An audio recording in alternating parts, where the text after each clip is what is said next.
What's going on, guys? Back at again, another video. Hit the subscribe button, like, comment, and share, and all that good stuff. I'm going to be answering a common question people are asking about OCS. Am I good enough for OCS? Stay tuned, I'm going to give you the answer. So, I'm going to give two perspectives on this. I'm going to speak a little bit on the enlisted side because I never was prior service, but I'm going to speak more in depth as far as on the civilian side on what you need to do to get into OCS. So from a enlisted side, based on what I've seen from a lot of soldiers that didn't make it or didn't make it. So this is my enlisted side perspective on it. So if you come from a background where you had NCOs or COs that were heavily on you, always on you about the particulars in your unit, about hey, you need to do this and that, and you still succeeded, you're going to do pretty well while you're in OCS. I'm telling you that right now, because it's going to be kind of the same thing, either a more intense degree or a less degree, because a lot of times that people that were very particular, they do well because they're used to that overall 12 weeks of rah, rah, rah, rah, rah, rah, rah, rah, rah, rah, constantly, so they're mentally, more intact and not gonna unravel from the situation. If on the opposite end, if people get on you or talk to you a lot, or you're not really used to the politics and stuff like that, and your performance seems to always decline, or you self-sabotage, or you kind of go into this like shell of yourself, then you're gonna struggle. I'm just gonna let you know, you're gonna struggle in OCS if you don't got, because you need a support team, you need someone to keep you mentally fresh in the situation. If you're one of those that kind of like to stay to yourself, and you're gonna be out of there. I'm just gonna let you know off the gate. Also as well too, people that have been successful is someone that always felt they were slighted as far as on a leadership standpoint, that you did well, like you still again in your evals you did well leadership wise, but they never gave you the leadership role that you wanted. And either someone was hating on you or did see that you've been a good officer candidate or this in a leadership role. Those people that have that fire under them, they typically do well in OCS. Do they be successful, highly successful? Not really, but they do a good job in holding their own and making sure they get through and pass. So if you fall in that category, you're going to do well in OCS. So from the enlisted side, I would say this.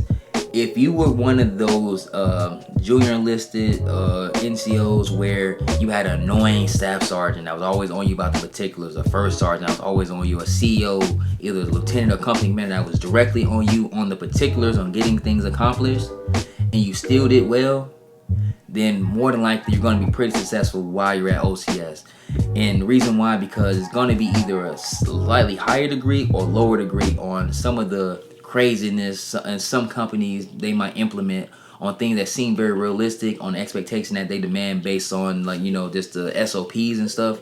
If you still can do well under stress, on the people that are constantly monitoring you, evaluating you, on you, potentially giving you spot reports, and also being able to intermingle within your class for peer evaluation and stuff like that, and very knowledgeable subject matter expert, then you're going to do pretty well in OCS. I'm going to tell you that right now. You'll be pretty successful. If on the other hand, if you're not a person that likes people that have to critique you or try to be particular about you, and your performance naturally kind of dwindles, or you kind of go off into this rut, or you need a time to kind of isolate yourself, you're not going to do well, because it's going to be something every week doing something.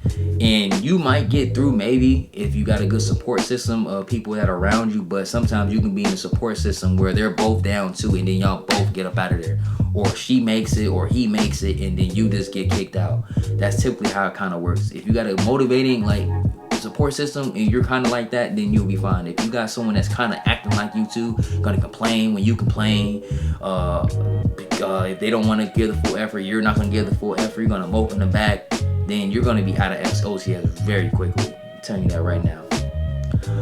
I would say another way you can be successful in OCS, if you're one of those NCOs that felt like they were slighted as far as on leadership, like you did well in the evals, like you feel like you were productive, people respond well to you when you do stuff, get things done as far as a good command present, but leadership some way does not see that you can be a good leader for the mass soldier, whether they want to put you in platoon sergeant position, they want to put you in platoon sergeant position, first sergeant positions, or whatever, and you got that everlasting desire to prove them wrong.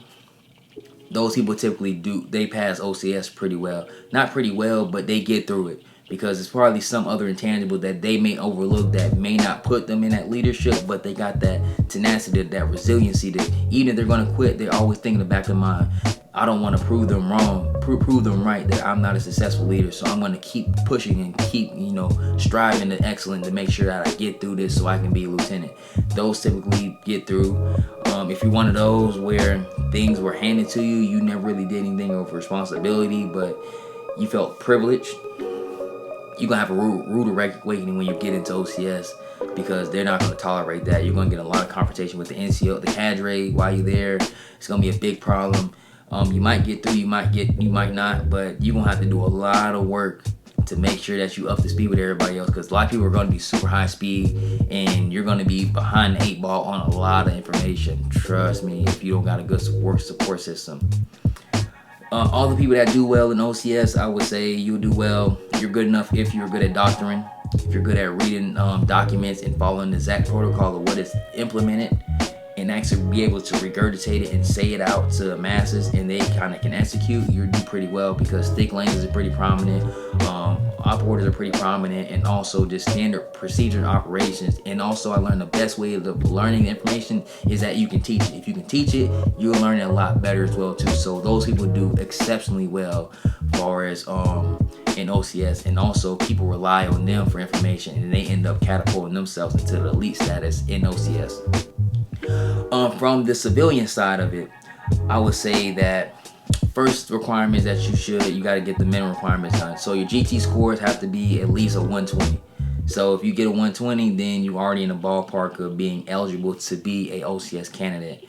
Now, as far as, I'm not going to say a mindset thing, is it's kind of your makeup. So if you're a civilian that's not used to being told what to do, you're not one of those that, like you said again, feel like you're entitled, or you don't really, not even in physical shape or anything of that nature, you're going to struggle. You don't want to do no book work. You don't even want to read like certain headlines of information.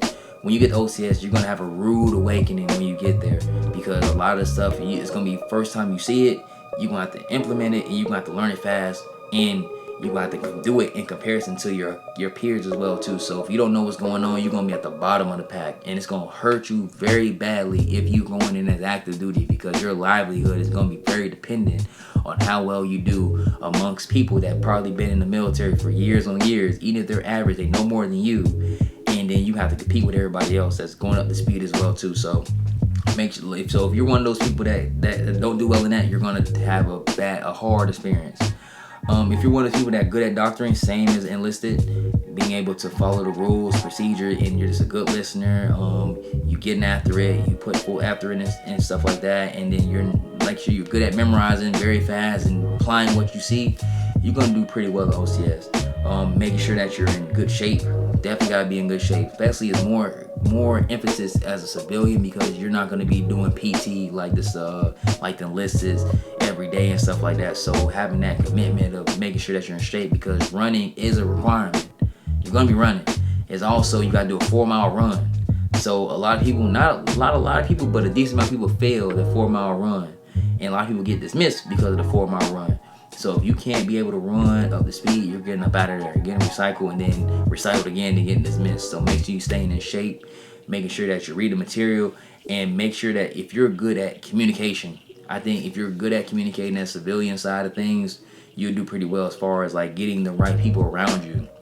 Because when you're in in service, you kind of you're around military all the time, so you eventually get a certain natural feel on how to interact and stuff like that. Some people can't still interact, but they know what's going on at least. The civilian side, you're not going to know the full politics and interaction. You're going to learn when you get in there. So if you're naturally good at interacting, you're very knowledgeable of military stuff, and then you come off very helpful and stuff like that, you're going to do pretty well as far as an OCS, because people are going to look at you as a resource and also be more willing to help you out, get you squared away on stuff, even if though it is a competitive environment as well too.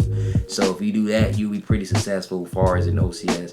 I don't think it's nothing too much to worry about, as long as you get your minimum requirements and do well in the board. And which I got a video, you can check that out, OCS board, and also from the reserve side, but it's gonna be pretty much the same as far as an active duty side of it. There's a little more documentation, and you to get your basic, just the grade, your GT score, stuff like that. I wouldn't stress too much about it. I think you'll be successful once you get in, if you have that mindset, you just gotta get after it, be willing to learn, be humble, and also be able to listen to anybody else, but not take things too emotionally, not take things too much to heart, because 12 weeks is a long time, but it's not really a long time. I'm already almost a year in past OCS, so that time, this 12 weeks is gonna fly, so don't even feel too stressed out about it. So are you good for OCS? I think you are, so you need to put the application in, and let's get to it, man. See you soon. Hit the subscribe button. I'm out. Gone.